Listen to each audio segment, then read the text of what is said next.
My name is Anuj Kumar and I welcome you all to the official YouTube channel of Tech Search, जहाँ पर हम सभी तरीके की फाइनेंशियल, लीगल और सेक्रेटरी अपडेट्स शेयर करते रहेंगे आप साथ। So make sure you subscribe our channel and hit that bell icon so you don't miss out on any legal updates. आज की इस वीडियो में हम लोग फिक्स डिपॉजिट के बारे में बात करने वाले हैं। फिक्स डिपॉजिट जैसे कि आप जानते हैं सबसे बेसिक और सबसे सेफेस्ट ऑप्शन है आपकी इन्वेस्टमेंट। आप फिक्स डिपॉजिट कहाँ करवा सकते हैं और कैसे उससे ज़्यादा से ज़्यादा रिटर्न कमा सकते हैं। तो जैसा कि आप सबको पता है कि बैंक सबसे पहला ऑप्शन है बैंक, यहाँ पर हम एफडी करवा सकते हैं। इसके अलावा भी बहुत सारे ऑप्शंस हैं जहाँ पर आप लोग एफडी करवा सकते हैं, जैसे कि housing finance bank, small finance bank, cooperative society, corporate deposits. तो बैंक के अलावा भी काफ़ी सारे ऑप्शंस हैं जहाँ पर आप लोग एफडी करवा सकते हैं। इन जनरल इन सारे ऑप्शन में कौन सा ऑप्शन सूटेबल है? तो सबसे पहला अगर हम देखें कोऑपरेटिव बैंक्स, तो कोऑपरेटिव बैंक उतना सेफेस्ट ऑप्शन नहीं होता और फिक्स डिपॉजिट का बेसिक पर्पस ही होता है सेफ्टी, तो इसलिए वहाँ पर उतना सूटेबल नहीं होता।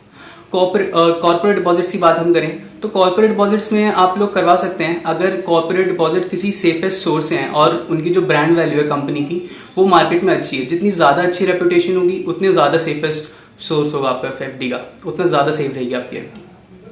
और इसके अलावा अगर हम बात करें कि बैंक से ज़्यादा इंटरेस्ट हमें कौन कौन देता है, एनबीएफसी में बैंक से ज़्यादा इंटरेस्ट देती है, हाउसिंग फाइनेंस हमें ज़्यादा इंटरेस्ट देती है। तो हम ये सारे ऑप्शन चूज कर सकते हैं ये देख के कि कौन सी फाइनेंशियली स्ट्रांग है। अगर हम फाइनेंशियली स्ट्रांग एनबीएफसी में फिक्स डिपॉजिट करवाएंगे तो वो बेस्ट सुटेबल रहेगा। अब हाउ टू नो कि कौन सी एनबीएफसी, कौन सी हाउसिंग फाइनेंस बैंक, कौन सी small finance company best suitable है, कि कौन सी सेफेस्ट है? तो उसके बेसिकली दो पैरामीटर्स होते हैं। सबसे पहला पैरामीटर होता है क्रेडिट रेटिंग का। किसी भी एनबीएफसी को एक अच्छी फाइनेंस कंपनी माना जाता है अगर उसकी क्रेडिट रेटिंग ट्रिपल है, और आप किसी भी एनबीएफसी की क्रेडिट रेटिंग गूगल से इजीली आप देख सकते हैं। दूसरा पैरामीटर होता है कि उसकी ब्रांड वैल्यू क्या है मार्केट में। अगर वो जितनी ज्यादा रेप्यूटेड होगी उतनी ज्यादा ही आपकी इन्वेस्टमेंट सेफ रहेगी, और एफडी का आपको पता ही है basic purpose safest investment source होता है, तो इसीलिए। अगली कंडीशन हमें ये देखनी पड़ती है कि एफडी चूज करने से पहले कि उसकी विड्रॉल कंडीशंस क्या हैं।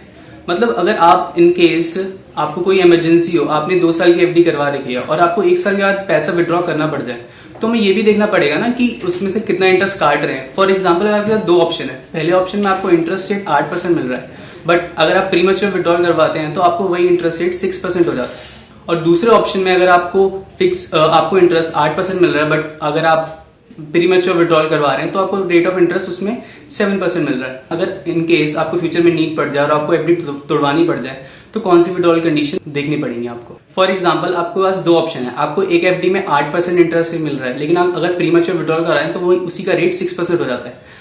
और दूसरा ऑप्शन ये है कि अगर आपको एफडी में भले ही 7% इंटरेस्ट मिल रहा है, लेकिन अगर प्रीमैच्योर विड्रॉल करवा रहे हैं तो आपको 6.5% इंटरेस्ट मिलेगा।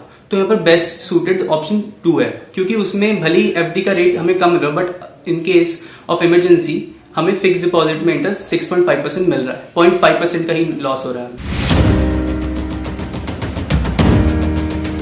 अगली चीज हमें ये देखनी पड़ती है फिक्स डिपॉजिट सेलेक्ट करने से पहले कि फ्रीक्वेंसी ऑफ कंपाउंडिंग क्या है। या तो वो हाफ ईयरली कंपाउंड हो रहे हैं या तो वो ईयरली कंपाउंड हो रहे हैं। ईयरली कंपाउंडिंग का मतलब क्या होता है कि आपने 100 रुपए अगर 1 साल के लिए इन्वेस्ट करा हुआ है तो वो 9% के रेट के हिसाब से तो आपको ईयर एंड में 109 रुपए मिलेंगे।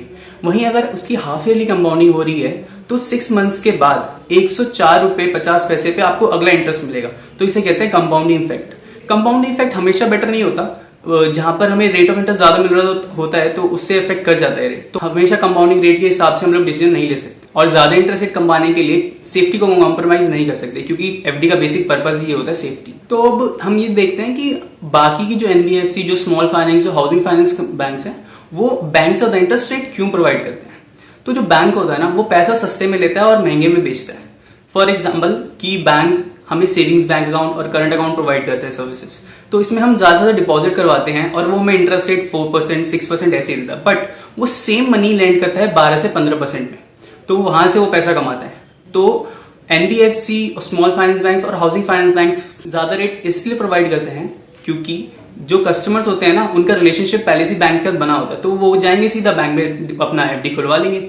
तो उनकी तरफ भी ध्यान जाए, एनबीएफसी वगैरह की तरफ भी ध्यान जाए, ताकि लोग उन्हें भी चूज करें एज एफडी ऑप्शन कि वहां पर भी एफडी करवा सकते हैं। तो इसलिए वो बैंक से ज्यादा इंटरेस्ट रेट प्रोवाइड करते हैं। तो आपको ध्यान रखना है कंपाउंडिंग इफेक्ट, विड्रॉल कंडीशंस क्या है, एनबीएफसी की क्रेडिट रेटिंग क्या है, बैंक नेम ट्रस्टेड है या नहीं है। तो आपको ये सारी चीजें देखनी चाहिए एफडी को चूज करने से पहले। आई होप अब आप सभी सही एफडी चूज कर पाएंगे और आप लोगों को ये वीडियो पसंद आई होगी। आपको कोई भी क्वेरी है तो आप कमेंट सेक्शन में बता सकते हैं।